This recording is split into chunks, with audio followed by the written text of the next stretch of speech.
Next class में अब अपन बात करेंगे फिनोल्स की फर्दर रासायनिक अभिक्रियाओं के बारे में। जैसे अपनी लास्ट चल रही थी, कौन सी चल रही थी लास्ट, अपन बोल सकते हैं फॉर्मलीकरण।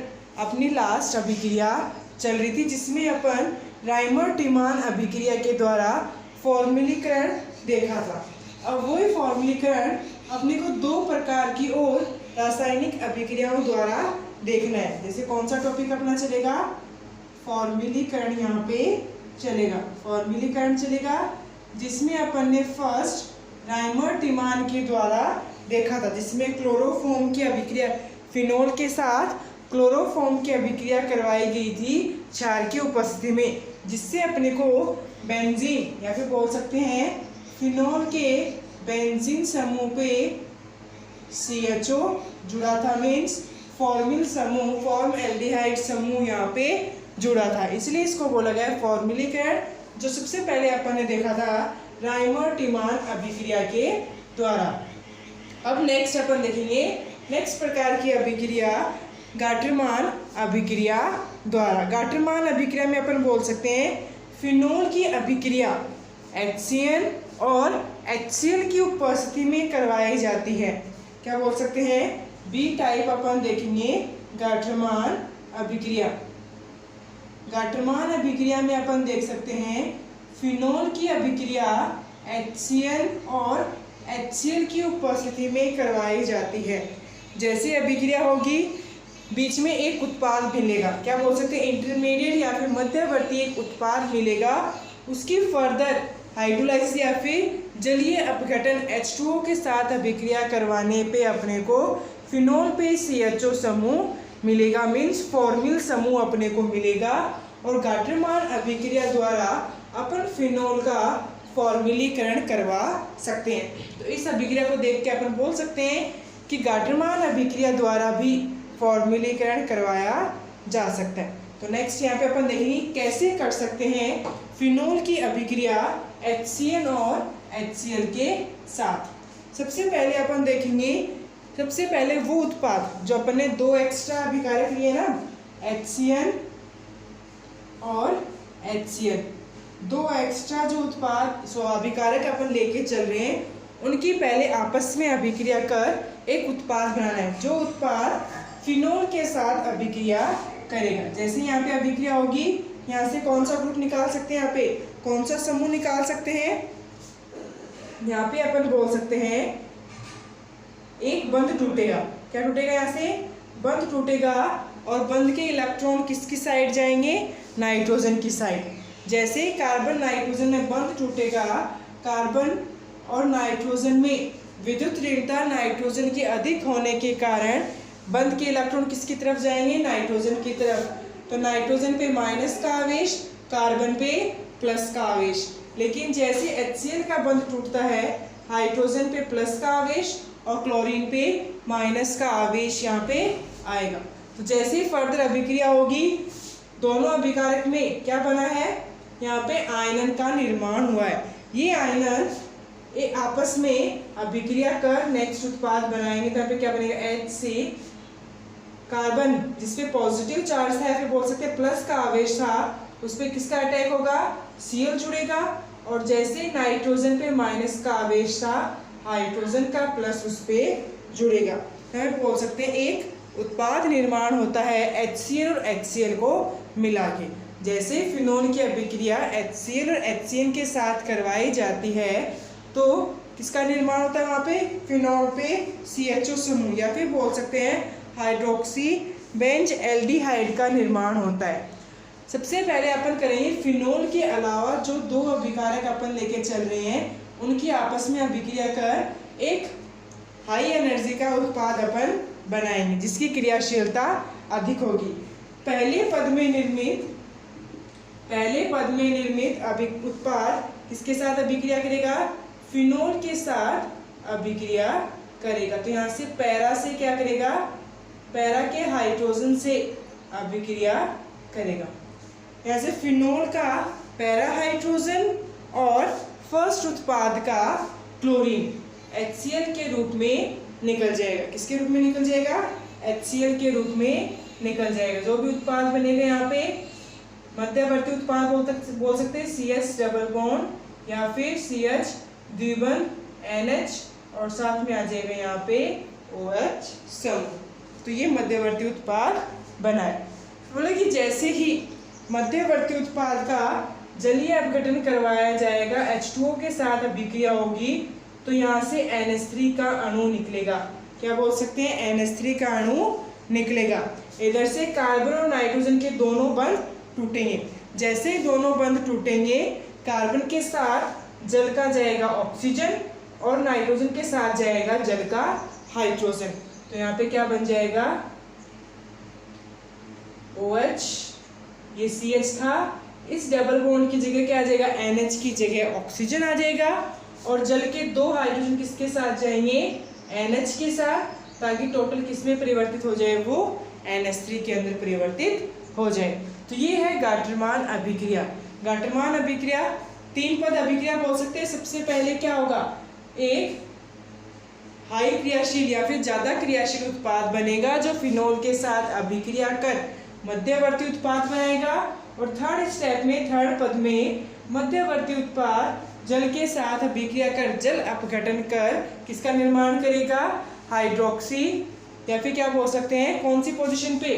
पैरा पे है, तो पैरा हाइड्रोक्सी फॉर्म एल्डिहाइड का निर्माण यहाँ पे होगा। क्या बोल सकते हैं? पैरा हाइड्रोक्सी फॉर्म एल्डिहाइड का निर्माण, यहाँ फॉर्म एल्डिहाइड बेंज एल्डिहाइड का निर्माण यहाँ पे होगा। बेंजीन के साथ एल्डिहाइड है, अगर R ग्रुप होता तो फॉर्म एल्डिहाइड CH HCHO होता तब तो फॉर्म एल्डिहाइड, लेकिन इस एक हाइड्रोजन की जगह क्या है? बेंजीन। तो क्या आ जाएगा? पैरा हाइड्रोक्सी बेंज एल्डिहाइड का निर्माण यहाँ पे होगा। अगर पूरी एक पद के अंदर, ये तो 3 पद अभिक्रिया है, अगर एक पद के अंदर देख के चले तो अपन क्या लिख सकते हैं कि जैसे फिनॉल HCl और HCl के साथ अभिक्रिया करेगा, सबसे पहले मध्यवर्ती उत्पाद, या फिर ओवरऑल अपन लिख सकते हैं जैसे ही फिनॉल HCl और HCl के साथ अभिक्रिया करेगा जल की उपस्थिति में, पहला पद ये होगा, फिर जल के साथ अभिक्रिया करेगा और किसका निर्माण होगा? पैरा हाइड्रोक्सी बेंज एल्डिहाइड का निर्माण यहाँ पे होगा। ये हो जाएगी एक पद अभिक्रिया। और ओवरऑल कितने पद में होती है? 3 पद में वो कंप्लीट होगी। ये होगी गाटरमान अभिक्रिया। तो गाटरमान अभिक्रिया की अगर ओवरऑल डेफिनेशन परिभाषा देखी जाए तो अपन बोल सकते हैं फिनोल की अभिक्रिया निर्जलीय ZnCl2 की उपस्थिति में, ओवरऑल अपन क्या बोल सकते हैं? कौन सा उत्प्रेरक ले सकते हैं? ZnCl2 की उपस्थिति में HCl व HCl के साथ करवाने पे एल्डिमीन प्राप्त होता है। जो अपना मध्यवर्ती उत्पाद बना है उसको क्या बोल सकते हैं? एल्डिमीन। क्या प्राप्त होता है यहाँ पे? एल्डिमीन प्राप्त होता है। एल्डिमीन प्राप्त होता है जिसका जल अपघटन करवाने पे पैरा हाइड्रोक्सी बेंज एल्डिहाइड, जिसका जल अपघटन करवाने पे पैरा हाइड्रोक्सी बेंज एल्डिहाइड का निर्माण होता है। ये ओवरऑल अपन बोल सकते हैं गाटरमान अभिक्रिया, जो शो करती है या फिर फॉर्मुलीकरण करवाती है। तो फॉर्मुलीकरण का दूसरा उदाहरण था गाटरमान अभिक्रिया। अब नेक्स्ट अपन देखेंगे डफ अभिक्रिया। डफ अभिक्रिया भी कौन सी क्या करवाएगा? फॉर्मुलीकरण करवाएगा फिनोल की बेंजीन रिंग पे। तो अपन नेक्स्ट देखेंगे डफ अभिक्रिया। थोड़ी बहुत अभिक्रिया आज के क्लास में फिनोल लगभग कंप्लीट हो जाएगा। फिर नेक्स्ट क्लास से अपन स्टार्ट करेंगे ईथर। ईथर भी क्या है? वो क्रियात्मक समूह, मतलब कि वो यौगिक जिसमें क्रियात्मक समूह है जिसमें ऑक्सीजन उपस्थित है। ईथर भी उसी समूह का पार्ट है जिसमें क्रियात्मक समूह में ऑक्सीजन उपस्थित है। तो नेक्स्ट फॉर्मुलीकरण के लिए अपन थर्ड टाइप अभिक्रिया देखेंगे, डफ अभिक्रिया। नेक्स्ट अपन देखेंगे डफ अभिक्रिया। यहाँ पे डफ अभिक्रिया करवाने के लिए फिनोल की अभिक्रिया करवानी पड़ती है। तो फिक्स है, फिनोल लेके चलेंगे क्योंकि रासायनिक अभिक्रिया किसकी देख रहे हैं अपन? फिनोल की। तो सबसे पहले बोला है कि जैसे ही फिनोल की अभिक्रिया बोल सकते हैं hexa Maithil Amini hexa Maithil CH2 6 हेक्सामेथिल टेट्राअमीन। क्या बोल सकते हैं? हेक्सामेथिल टेट्राअमीन। हेक्सामेथिल टेट्राअमीन की जैसे ही अभिक्रिया फिनोल के साथ करवाई जाती है, लेकिन किसकी उपस्थिति में? बोरिक अम्ल की उपस्थिति में। बोरिक अम्ल की उपस्थिति में जैसे ही फिनोल की अभिक्रिया हेक्सामेथिल टेट्राअमीन के साथ करवाई जाती है, तो वहाँ पे अपन क्या बोल सकते हैं? एक मध्यवर्ती उत्पाद बनेगा और उस उत्पाद को जल अपघटन करवाने पे, जो भी मध्यवर्ती उत्पाद बनेगा उसका फर्दर जल अपघटन करवाने पे अपन किसका निर्माण कर सकते हैं? फॉर्मएल्डिहाइड या फिर एल्डिहाइड समूह उपस्थित फिनोल का निर्माण अपन कर सकते हैं। ठीक है, तो यहाँ पे अपन देखेंगे कैसे हेक्सामेथिल टेट्राअमीन और बोरिक एसिड के साथ अभिक्रिया अपन करवा सकते हैं। सबसे पहले डफ अभिक्रिया के लिए अपन लेके चलेंगे। जैसे ही फिनोल की अभिक्रिया, फिनोल बेंजीन पे OH समूह, जैसे ही फिनोल की अभिक्रिया हेक्सामेथिल टेट्राअमीन के साथ किसकी उपस्थिति में? बोरिक एसिड की उपस्थिति में अभिक्रिया करवाई जाएगी। और उत्प्रेरक अपन क्या ले सकते हैं? ग्लिसरॉल। ग्लिसरॉल की उपस्थिति में जैसे ही अभिक्रिया फिनोल की हेक्सामेथिल टेट्राअमीन और बोरिक एसिड के साथ करवाई जाएगी, तो यहाँ पे अपन बोल सकते हैं एक मध्यवर्ती उत्पाद बनेगा। मध्यवर्ती उत्पाद में क्या होगा? फिनोल का OH समूह ऐसा कैसा होगा, और यहाँ पे एक समूह पर से CH double bond and CH3 का निर्माण यहाँ पे होगा। मध्यवर्ती उत्पाद है, अस्थायी उत्पाद अपन इसको बोल सकते हैं। लेकिन जैसे इस उत्पाद की जल अपघटन करवाया जाएगा या फिर जल के अणु के साथ अभिक्रिया करवाई जाएगी, तभी क्या होगा? यहाँ से बंध टूटेगा। जैसे ही बंध टूटेगा, कार्बन की जो 2 बंध कम हुई है उसका 2 बंध की जगह ऑक्सीजन बंध बनाएगा। जैसे ही बंध बनेगा, यहाँ पे बेंजीन पे क्या? OH समूह ऐसा कैसा, और साथ में यहाँ पे बोल सकते हैं CH डबल बॉन्ड O आ जाएगा। और जैसे इधर था नाइट्रोजन के 2 बंध टूटे, उन 2 बंध की जगह कौन बंध बनाएगा? हाइड्रोजन। तो NH किस में परिवर्तित हो जाएगा? NH2 और साथ में CH3। प्राथमिक अमीन का निर्माण होगा और फिनोल के बेंजीन रिंग पे CHO समूह जुड़ेगा, जिसको अपन बोल सकते हैं सैलिस एल्डिहाइड।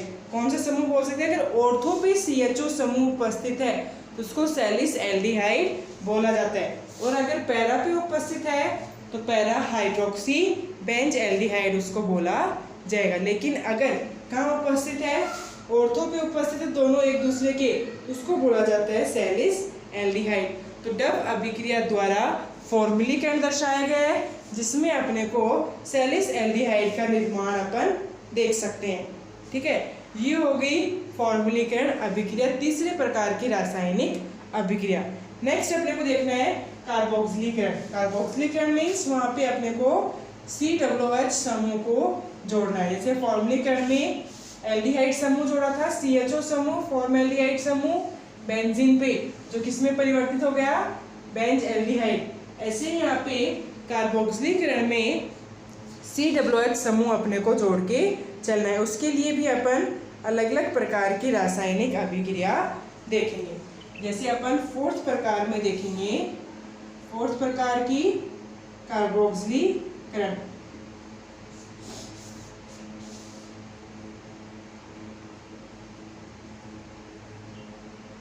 कार्बोक्सिलीकरण में C double bond O OH समूह को जोड़ा जाता है बेंजीन रिंग पे। फिनोल की बेंजीन रिंग पे कार्बोक्सिलिक समूह C double bond O OH समूह जोड़ा जाता है फिनोल की बेंजीन रिंग पे, जिस अभिक्रिया को अपन बोल सकते हैं कार्बोक्सिलीकरण। ये कार्बोक्सिलीकरण भी फॉर्मलीकरण के द्वारा 2 या 3 प्रकार की अभिक्रियाओं द्वारा दर्शाया जा सकता है। जैसे सबसे पहले सेम राइमर टीमान अभिक्रिया अपन लेके चलेंगे। राइमर टीमान अभिक्रिया जो लास्ट फॉर्मलीकरण में भी थी सिर्फ यहाँ पे क्या होंगे, फिनोल के अलावा जो अपन अभिकारक लेके चल रहे थे रिएक्शन के लिए, अभिक्रिया के लिए, उनमें थोड़ा चेंज होगा।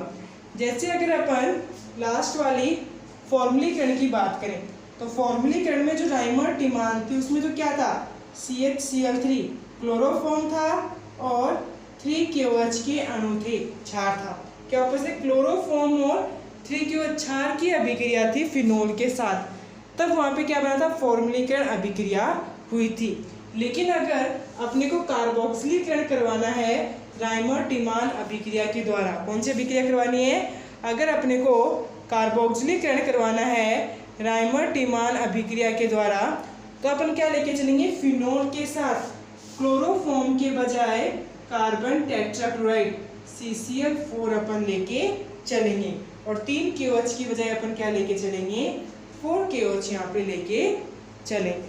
तो जैसे ही अगर कार्बोक्सिलीकरण करवाना है राइमर टिमान अभिक्रिया के द्वारा, तो क्लोरोफॉर्म की बजाय अपन क्या लेके चलेंगे, कार्बन टेट्राक्लोराइड CCl4 यहाँ पे अपन लेके चलेंगे, और साथ में 4 अणु क्षार के अपन लेके चलेंगे। CCl4 के साथ किसकी अभिक्रिया होगी, क्या क्या उपस्थित होगा, 4 यहाँ पे क्षार के अणु उपस्थित होंगे।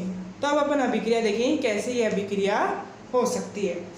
जैसे ही अपन यहाँ पे लेंगे फिनोल, ठीक है, फिनोल ले लिया, साथ में अपन लेंगे CCl4 और 4KOH के अणु, ये अपन ओवरऑल अभिक्रिया बोल सकते हैं। जैसे अभिक्रिया कंप्लीट होगी, यहाँ पे क्या बन जाएगा, बेंजीन के, फिनोल के बेंजीन पे ऑर्थो पोजीशन पे COH कार्बोक्सिल समूह जुड़ जाएगा, जिसको अपन बोल सकते हैं कार्बोक्सिलीकरण अभिक्रिया। साथ में यहाँ पे निकलेगा 4 KCl के अणु और बोल सकते हैं 2 जल के अणु। ये ओवरऑल एक पद अभिक्रिया है। अब देखेंगे कि ये अभिक्रिया कंप्लीट कैसे हो सकती है।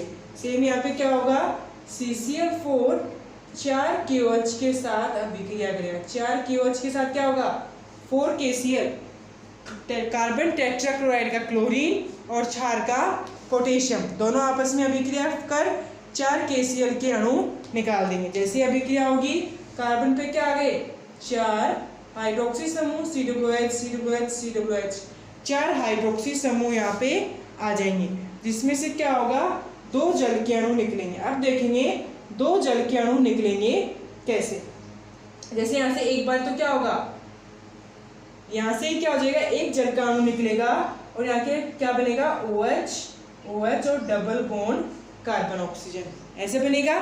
और फिर जैसे ही इस अभिकारक की नए जो अभिकारक बना है उसकी अभिक्रिया जैसे ही फिनोल की बेंजीन रिंग के साथ होगी, जैसे ही फिनोल की बेंजीन रिंग के साथ अभिक्रिया होगी, एक और जल का अणु यहाँ से निकलेगा। तो क्या बचा, फिनोल की ऑर्थो पोजीशन पे OH और डबल बॉन्ड ऑक्सीजन, तो 2 ऑक्सीजन और 1 हाइड्रोजन COH समूह जुड़ जाएगा, जिसको अपन बोल सकते हैं कार्बोक्सिलीकरण अभिक्रिया होगी। फिनोल की बेंजीन रिंग पे कार्बोक्सिल समूह जुड़ा है, जिसको अपन बोल सकते हैं सैलिसिलिक अम्ल। अगर यहाँ पे एल्डिहाइड समूह होता CHO तो सैलिसिल एल्डिहाइड, लेकिन अगर यहाँ पे अम्ल समूह है तो इसका नाम क्या आ जाएगा, सैलिसिलिक अम्ल इसका नाम आ जाएगा। तो ऐसे अपन पहले प्रकार राइमर टिमान अभिक्रिया द्वारा कार्बोक्सिलीकरण कर सकते हैं, और राइमर टिमान अभिक्रिया द्वारा फॉर्मुलीकरण भी करवाया जा सकता है अगर वहाँ पे क्या उपस्थित हो, CHCl3 और 3KOH। तो ध्यान में रख के चलना है क्या क्या उपस्थित है, कार्बन टेट्राक्लोराइड और क्षार उपस्थित है, या फिर क्लोरोफॉर्म और क्षार उपस्थित है। अगर कार्बन टेट्राक्लोराइड उपस्थित है तो एसिड बनेगा, अम्ल बनेगा, और अगर क्लोरोफॉर्म उपस्थित है तो फॉर्म एल्डिहाइड, क्या बोल सकते हैं, एल्डिहाइड यहाँ पे बनेगा। तो अगर CCl4 है तो सैलिसिलिक अम्ल बनेगा, और CHCl3 है तो सैलिसिलिक एल्डिहाइड का निर्माण वहाँ पे होगा। तो हो गई नेक्स्ट प्रकार से कार्बोक्सिलीकरण। अब नेक्स्ट होती है कॉल अभिक्रिया, क्या बोल सकते हैं, कॉल्ब अभिक्रिया के द्वारा भी अपन कार्बोक्सिलीकरण कर सकते हैं। अब देखेंगे राइमर टीमान के अलावा कॉल्ब अभिक्रिया द्वारा कैसे अपन कार्बोक्सिलीकरण कर सकते हैं।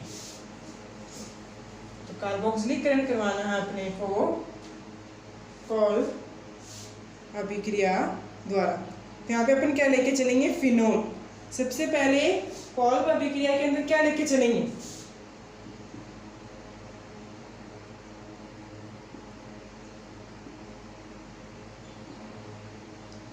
कि जैसे ही फिनोल की अभिक्रिया, फिनोल उपस्थित है, जैसे ही फिनोल की अभिक्रिया क्षार के साथ, मीन्स अपन कर सकते हैं सोडियम हाइड्रोक्साइड, जैसे ही फिनोल की अभिक्रिया क्षार के साथ करवाई जाएगी, NaOH के साथ करवाई जाएगी, तो अपने को मिलेगा यहाँ पे सोडियम फिनोक्साइड। सोडियम फिनोक्साइड क्या था, बेंजीन पे ऑक्सीजन और Na, यहाँ पे मिलेगा अपने को सोडियम फिनोक्साइड। जैसे ही फिनोल की अभिक्रिया क्षार के साथ करवाई जाएगी, सोडियम फिनोक्साइड का निर्माण यहाँ पे होगा। फिर सोडियम फिनोक्साइड की अभिक्रिया अगर उच्च ताप पर कार्बन डाइऑक्साइड के साथ, CO2 के साथ, उच्च ताप पर कार्बन डाइऑक्साइड या फिर CO2 के साथ करवाई जाएगी, तो यहाँ पे अपन बोल सकते हैं एक मध्यवर्ती उत्पाद अपने को मिलेगा। जैसे यहाँ पे अपन बोल सकते हैं ऑक्सीजन, सोडियम और ऑक्सीजन के बीच कौन सा समूह आ जाएगा, CO2 समूह आ जाएगा, एक मध्यवर्ती उत्पाद यहाँ पे मिलेगा। इस मध्यवर्ती उत्पाद का अपने को पुनर्विन्यास करना पड़ेगा। जैसे फ्राइज पुनर्विन्यास किया था, ऐसे इसमें भी क्या करना पड़ेगा, हाइड्रोक्सी समूह से इस समूह को हटा के ऑर्थो पोजीशन पे लाना पड़ेगा। कौन सी पोजीशन पे, ऑर्थो पोजीशन पे लाना पड़ेगा। तो जैसे ही अपन पुनर्विन्यास यहाँ पे लेकर के चलेंगे, पुनर्विन्यास करके चलेंगे, तो यहाँ पे क्या होगा,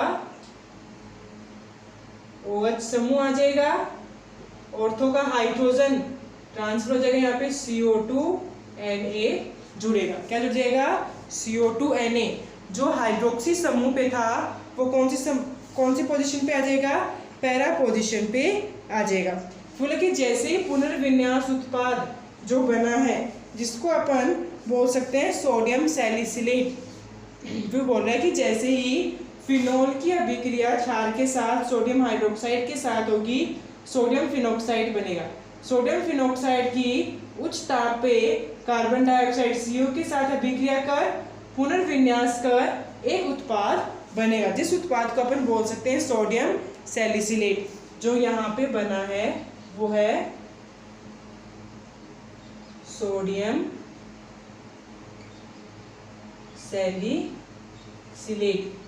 जैसे ही सोडियम सैलिसिलेट का निर्माण होगा, उच्च ताप और पुनर्विन्यास अभिक्रिया कर उस सैलिसिलेट की जैसे ही जलीय अपघटन H2O के साथ अभिक्रिया करवाई जाएगी, जैसे ही सोडियम सैलिसिलेट का जल अपघटन करवाया जाएगा, जल अपघटन करवाया जाएगा, तो यहाँ से बंध टूटेगा CO2 और Na का, कार्बन और सोडियम का बंध टूटेगा।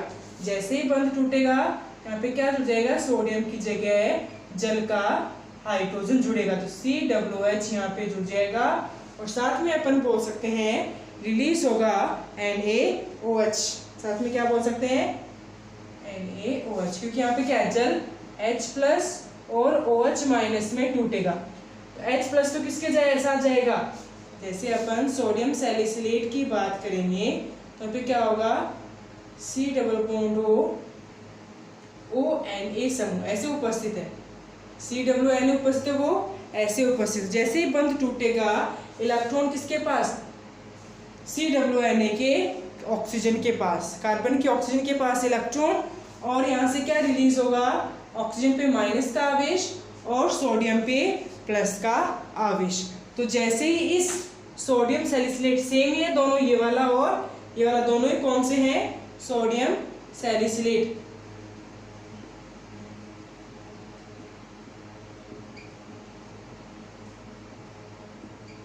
सोडियम सैलिसिलेट, जैसे ही सोडियम सैलिसिलेट के साथ जल की अभिक्रिया, जलीय अपघटन, H+ तो कहाँ जाएगा, जल का H+ जाएगा CO के माइनस के ऑक्सीजन के साथ, और OH नेगेटिव कहाँ जाएगा, सोडियम प्लस के साथ। तो क्या बन जाएगा, COO और साथ में क्या आ जाएगा, हाइड्रोजन COOH, अम्लीय ग्रुप समूह आ जाएगा और Na के साथ क्या आ जाएगा, OH, NaOH निकल जाएगा। तो कॉल्ब अभिक्रिया द्वारा भी अपन इसका निर्माण कर सकते हैं, कार्बोक्सिलीकरण करवा सकते हैं और फिनोल की ऑर्थो पोजीशन पे COOH समूह जोड़ सकते हैं और सैलिसिलिक अम्ल का निर्माण कर सकते हैं। दोनों अभिक्रिया राइमर-टीमान अभिक्रिया और कॉल्ब अभिक्रिया दोनों ही किसके उदाहरण हैं, अपन बोल सकते हैं दोनों ही उदाहरण हैं कार्बोक्सिलीकरण के। फिर नेक्स्ट अपने को बात करनी है हाइड्रोजनीकरण। हाइड्रोजनीकरण मतलब हाइड्रोजन का जोड़ना, हाइड्रोजन को जोड़ना। तो नेक्स्ट अपन 5th टाइप अभिक्रिया करेंगे हाइड्रोजनीकरण। हाइड्रोजन जोड़ेंगे, जैसे कार्बोक्सिलीकरण में COOH समूह जोड़ा कार्बोक्सिल समूह, ऐसे ही हाइड्रोजनीकरण में अपन हाइड्रोजन समूह जोड़ के चलेंगे। तो यहाँ पे फिनोल के बेंजीन के 6 कार्बन पे हाइड्रोजन का एडिशन करवाया जाता है। तो देखिए जैसे ही अपने को 5th टाइप हाइड्रोजनीकरण करके चलना है, उसके लिए अपन अभिक्रिया देखेंगे कि जैसे ही फिनोल की अभिक्रिया, फिनोल ही लेके चलेंगे, जैसे ही फिनोल की अभिक्रिया हाइड्रोजन कितने बोल सकते हैं, 3 अणु हाइड्रोजन के साथ करवाई जाएगी, मीन्स टोटल 6 हाइड्रोजन लेके चल रहे हैं कि जैसे ही हाइड्रोजन के 3 अणुओं के साथ फिनोल की अभिक्रिया करवाई जाएगी, किसकी उपस्थिति में, निकल की उपस्थिति में बोल सकते हैं, या फिर अपन बोल सकते हैं प्लेटिनम की उपस्थिति में, या फिर पैलेडिनम की उपस्थिति में अपन अभिक्रिया हाइड्रोजनीकरण बोल सकते हैं। अब चयन ही तो हो रहा है, हाइड्रोजन का जुड़ना, अब चयन होना, वो निकल, प्लेटिनम और प्लेटिनम की उपस्थिति में हो सकता है। अलग अलग प्रकार से उसका अपन हाइड्रोजनीकरण देख सकते हैं। जैसी अभिक्रिया होगी, ताप करते हुए, हीट करते हुए, जितने भी यहाँ पे द्विबंध हैं, बेंजीन के जितने भी द्विबंध हैं, द्विबंधी पाइबंध, जितने भी पाइबंध हैं, तीनों पाइबंध यहाँ से टूटेंगे और 6 के 6 कार्बन पे एक एक हाइड्रोजन अटैच्ड होगा। जैसे हाइड्रोजन अटैच्ड होगा, अब चयन हो गया पूरे फिनोल रिंग का। जैसे ही फिनोल रिंग का अब चयन हुआ है, यहाँ पे अपन क्या बोल सकते हैं, 6 के 6 कार्बन पे हाइड्रोजन अटैच्ड हो गए। पहले से एक एक हाइड्रोजन उपस्थित था, अब वहाँ पे अपन बोल सकते हैं 12 हाइड्रोजन उपस्थित होंगे। जैसे फिनोल का सूत्र क्या था, C6H5OH था, 6 कार्बन 5 हाइड्रोजन और 1 OH समूह। लेकिन इसका क्या होगा, C6H11OH इसका मोलिकुलर फॉर्मूला होगा। ठीक है, C6H11OH। तो ओवरऑल कितने हाइड्रोजन बढ़े, 6 हाइड्रोजन यहाँ पे इंक्रीज हुए। जैसे ही हाइड्रोजनीकरण करवाया जाएगा फिनोल का, तो अपन बोल सकते हैं किसका निर्माण होगा, साइक्लोहेक्सेनोल का निर्माण यहाँ पे होगा। साइक्लिक है, जिसमें 6 कार्बन है, तो साइक्लिक है, इसलिए साइक्लो, 6 कार्बन है, इसलिए क्या आ जाएगा, हेक्स, और ओल ग्रुप उपस्थित है, तो क्या आ जाएगा, नोल। उसका ओवरऑल नाम अपन बोल सकते हैं साइक्लोहेक्सेनोल का निर्माण होगा, जैसे ही फिनोल का हाइड्रोजनीकरण करवाया जाएगा। फिर नेक्स्ट अपन देखेंगे 3rd प्रकार की रासायनिक अभिक्रिया, संघनन अभिक्रिया। जैसे सबसे पहले थी अलग अलग प्रकार से अम्लीय अभिक्रिया थी, फिर बेंजीन रिंग के द्वारा अभिक्रिया थी, अब 3rd है संघनन अभिक्रिया। ये 5 पार्ट थे किसके, अभिक्रिया बेंजीन रिंग की अभिक्रिया के। ठीक है, अब अपन देखेंगे संघनन अभिक्रिया। संघनन अभिक्रिया मीन्स यहाँ पे फिनोल दूसरे अणुओं के साथ मिल या फिर दूसरे कंपाउंड के साथ, यौगिकों के साथ मिल एक लार्ज यौगिक का निर्माण करेगा। मीन्स 2 या 2 से ज़्यादा अणु या फिर यौगिक संघन होके एक लार्ज मॉलिक्यूल, लार्ज अणु का, लार्ज यौगिक का निर्माण यहाँ पे करेंगे। जैसे बोला कि सबसे पहले अगर फिनोल की अभिक्रिया, फिनोल है OH और ये दूसरे वाला फिनोल OH। मतलब कि जैसे ही फिनोल की अभिक्रिया, ये पैरा पोजीशन का हाइड्रोजन है, जैसे ही फिनोल की अभिक्रिया कीटोन के साथ, इसके साथ करेंगे अपन, जैसे ही कीटोन के साथ अभिक्रिया करवाई जाएगी, किसकी उपस्थिति में, H2SO4, सांद्र H2SO4 की उपस्थिति में, जैसे ही फिनोल की अभिक्रिया कीटोन के साथ करवाई जाएगी, यहाँ से एक जल का अणु निकलेगा। जैसे ही जल का अणु निकलेगा, कार्बन के ये दोनों बंध जो ऑक्सीजन के साथ थे वो किसके साथ जाएंगे, फिनोल की बेंजीन रिंग के साथ जाएंगे। ये OH और ये इधर आ जाएगा OH, और इधर दोनों समूह कौन से उपस्थित हैं, CH3 समूह। तो यहाँ पे कीटोन और फिनोल दोनों मॉलिक्यूल मिलके, दोनों अणु या फिर दोनों यौगिक मिलके एक लार्ज अणु का निर्माण यहाँ पे किया है, जिसको अपन बोल सकते हैं बिसफिनोल। क्या बोल सकते हैं, बिसफिनोल इसको बोला जा सकता है। मतलब कि वो यौगिक जहाँ पे 2 फिनोल के अणु उपस्थित हैं। तो ये पहले प्रकार की संघनन है, जैसे ही फिनोल की अभिक्रिया किसके साथ, कीटोन के साथ करवाई जाती है, वहाँ पे बिसफिनोल मीन्स वो यौगिक बनता है जिसमें 2 फिनोल उपस्थित हैं, 2 फिनोल के यौगिक उपस्थित हैं।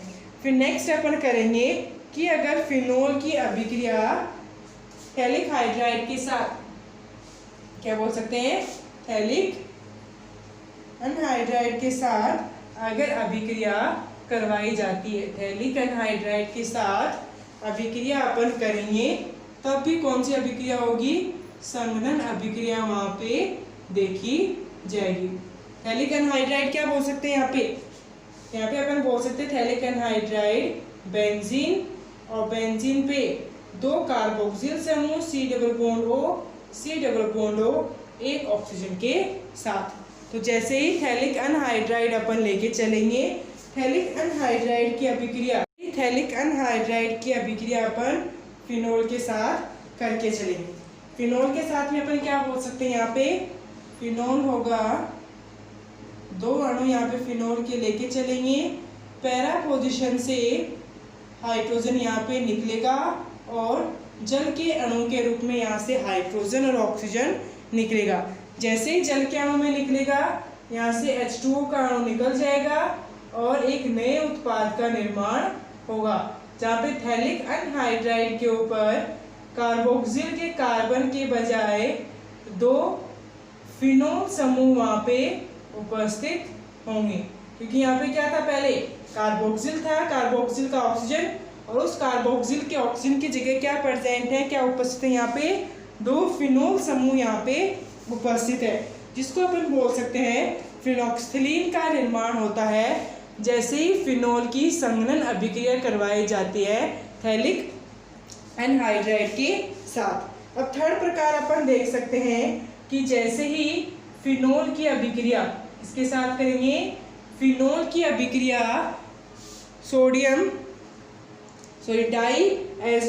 डाईएजोनियम लवण के साथ, डाईएजोनियम लवण क्या था, यहाँ पे N2Cl, बेंजीन पे क्या था, N2Cl यहाँ पे उपस्थित था। जैसे यहाँ पे हाइड्रोजन, ये डाईएजोनियम सॉल्ट N2Cl और ये यहाँ पे आ जाएगा, तो यहाँ से क्या होगा, HCl का अणु निकलेगा। जैसे ही HCl का अणु निकलेगा, क्या बन जाएगा, यहाँ पे फिनोल रिंग के ऊपर क्या हो जाएगा, इधर बेंजीन, यहाँ पे एक बेंजीन, तो इधर फिनोल वाली बेंजीन रिंग और बीच में 2 नाइट्रोजन और इधर ये एक और बेंजीन रिंग। तो ऐसे अपन यहाँ पे निर्माण कर सकते हैं थर्ड प्रकार के संघनन के द्वारा डाईएजो या फिर डाईएजोनियम के साथ ओवरऑल बोल सकते हैं para hydroxy azobenzene. Para hydroxy ये मान लेते हैं एजोबेंजीन है और उसकी पैरा पोजीशन पे हाइड्रोक्सी समूह उपस्थित है। तो जैसे फिनोल और डाईएजोनियम लवण की संघनन अभिक्रिया करवाई जाएगी तो यहाँ पे अपन बोल सकते हैं पैरा हाइड्रोक्सी एजोबेंजीन का निर्माण यहाँ पे होगा, ठीक है। लेकिन अगर जैसे ही ये ओवरऑल अपन बोल सकते हैं 3 प्रकार की संघनन अभिक्रियाएं देख सकते हैं। तो यहाँ पे आपका टॉपिक कंप्लीट होता है। फिनोल की रासायनिक अभिक्रिया भी होगी और भौतिक गुण के बारे में भी अपन ने जान लिया, उसका निर्माण विधि क्या होती है सब कुछ अपन ने देखा है। तो यहाँ पे हो जाएगा आपका फिनोल कंप्लीट। नेक्स्ट क्लास पे अपन स्टार्ट करेंगे ईथर, जो क्या है, जो एक प्रकार के उसी ग्रुप का बोल सकते हैं, उसी समूह का है जिसमें क्रियात्मक समूह में ऑक्सीजन उपस्थित है। तो ईथर अपन देखेंगे नेक्स्ट क्लास में।